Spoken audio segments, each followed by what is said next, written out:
savez que Marie Mancini était une grosse salope? Marie Mancini est née en 1639 à Rome. Sa daronne, c'est la sœur de Jules Mazarin, qui est le conseiller d'Anne d'Autriche, la mère de Louis XIV. Bon, la famille Mancini, ils sont pas super riches, mais ils sont pas la dèche non plus. Et en plus, c'est une famille archi nombreuse. Genre, ils ont 6 filles et 4 garçons. Et un truc hyper rare pour l'époque, c'est qu'ils vont tous survivre et devenir adultes, sauf un garçon. Le daron de Marie passe l'arme à gauche, sa daronne, elle la fout dans un couvent. Marie, elle pète un câble parce qu'elle veut pas d'une vie de Sainte-Nitouche et surtout, elle veut vivre à Paris. Bon, comme la mère de Marie, elle est veuve, elle est dans la merde et du coup, il lui faut un protecteur. Alors, son frère Mazarin fait venir à Paris toute la famille Mancini en 1653 et Marie est refoutue dans un couvent.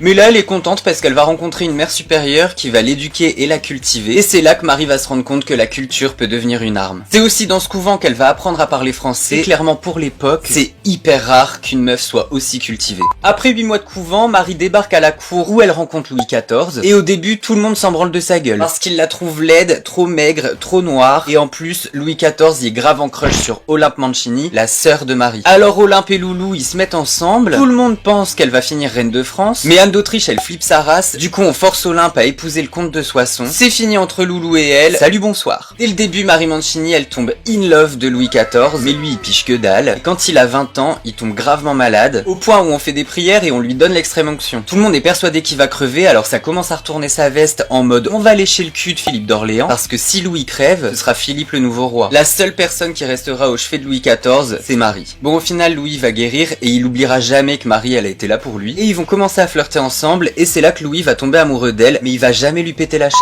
Ensemble, ils vont se lancer dans ce qu'on appelle l'amour courtois. En gros, on se fait la conversation, on s'écrit des mots d'amour, et ça s'arrête à des petits bisous. Grave chiant. C'est Marie Mancini qui va éduquer Louis XIV à la culture, et bon, tu te doutes bien que quand Anne d'Autriche, elle apprend ça, elle est colère tout rouge, parce que Marie, elle influence trop Louis XIV. Genre, elle va lui dire, wesh, t'es le roi, dégage ta daronne et gouverne tout seul. La meuf fout la merde, alors il faut absolument marier Louis pour séparer les amoureux. Pour faire alliance et arrêter la guerre avec l'Espagne, on veut marier Louis XIV à Marie-Thérèse d'Autriche. Bien évidemment, Marie Mancini, elle aggrave les nerfs. Du coup, Louis XIV a demandé la main de Marie à Mazarin, va en parler à Anne d'Autriche, la reine-mère. Et là, elle va dire, si on accepte de les marier, vous aurez toute la France contre vous, et moi je mettrai mon gilet jaune. C'est ainsi que Marie Mancini est jarretée de la cour, et d'ailleurs, elle dira à Louis XIV, vous êtes le roi, et pourtant je pars. Même si Marie est loin, ils vont continuer leur relation en s'écrivant des lettres de 20 pages. Et pendant ce temps-là, Mazarin est à la frontière espagnole, en train d'essayer de négocier le mariage. Du coup, il va demander à Louis de le rejoindre, et Louis va lui dire, ok, mais je fais un détour, je veux aller voir Marie. Clairement, ils veulent pas se lâcher. Mais bon, de fil en aiguille, ils vont se faire une raison, parce que Louis XIV a pas le choix, il doit se marier avec Marie-Thérèse. Le mariage a lieu en juin 1660, et le 26 août, Marie est obligée d'assister à l'entrée solennelle dans Paris de l'autre connasse avec son ex. Bon, il est temps de marier Marie, alors Mazarin lui choisit le connétable Lorenzo Colonna, et elle est obligée du coup de retourner à Paris, la pauvre. C'est le pire voyage de sa vie. Pendant le trajet, elle est avec l'oncle de Colonna, et ce bâtard, il va lui dire que son neveu est grave moche, violent, c'est un gros con. Alors Marie, elle est en PLS, mais quand elle rencontre son futur mari pour la première fois, elle est plutôt contente parce qu'il est pas mal. Elle va le kiffer, dès la première rencontre, ils vont baiser. Ils vont former un putain de beau couple, ils font la blinde de fêtes, et après ces fêtes, ils s'amusent à faire des petits jeux sexuels, hein, clairement ils vivent leur meilleure vie, et ils vont avoir 3 fils. Mais Colonna s'avère être un énorme obsédé du cul, alors il commence à la tromper, et elle, pour se venger, elle se fait habiller et déshabiller par des valets adolescents, plutôt que par ses dames de chambre. Bon, en même temps, faut dire que des dames de chambre, elle en a pu énormément parce qu'elle les a jartées par jalousie. Bon, Marie Mancini, c'était un peu une Marie couche-toi là, hein. Vers la fin de sa vie, elle va se faire tringler à droite à gauche, une vraie petite chouin. Marie Mancini, elle est archi riche, et elle a un caractère de merde, elle se plaint tout le temps, elle est jamais contente. Par contre, c'est une femme forte et indépendante. En 1672, elle se barre de Rome parce qu'elle est persuadée que son mec veut l'empoisonner. La meuf, elle psychote de ouf depuis qu'Henriette d'Angleterre est morte et que la rumeur raconte qu'elle a été empoisonnée. Et Colonna, donc le mec de Marie là, va tout faire pour l'enfermer dans un couvent dans les Flandres. Elle a même envoyé des lettres à la reine Marie-Thérèse en disant que Marie, elle est complètement cinglée et que c'est une salope dangereuse. La Montespan, elle va apprendre que Marie Mancini est revenue en France, elle va péter un plomb parce qu'elle a hyper peur que Marie réveille l'ancien amour que Louis XIV avait pour elle. Du coup, Louis XIV, il va demander à Marie de repartir en Italie, mais elle veut pas. Et en 1678, elle se barre en Espagne, où elle va squatter les couvents comme si c'était des hôtels. Elle sort des couvents alors que c'est interdit, et elle va même faire un séjour en tôle. En 1689, Colonna claque, et c'est là que Marie se sent enfin libre. Bon, elle finit par retourner en Italie, où elle va finir sa vie tranquillou, et le 8 mai 1715, elle meurt à l'âge de 75 ans, quelques mois avant Louis XIV. Quand Louis XIV apprendra sa mort, il dira « Pour moi, elle était morte depuis longtemps ». Les gars, j'ai créé un compte Dailymotion, alors si vous êtes des vrais, venez me follow parce que c'est gratos. Je posterai des trucs inédits.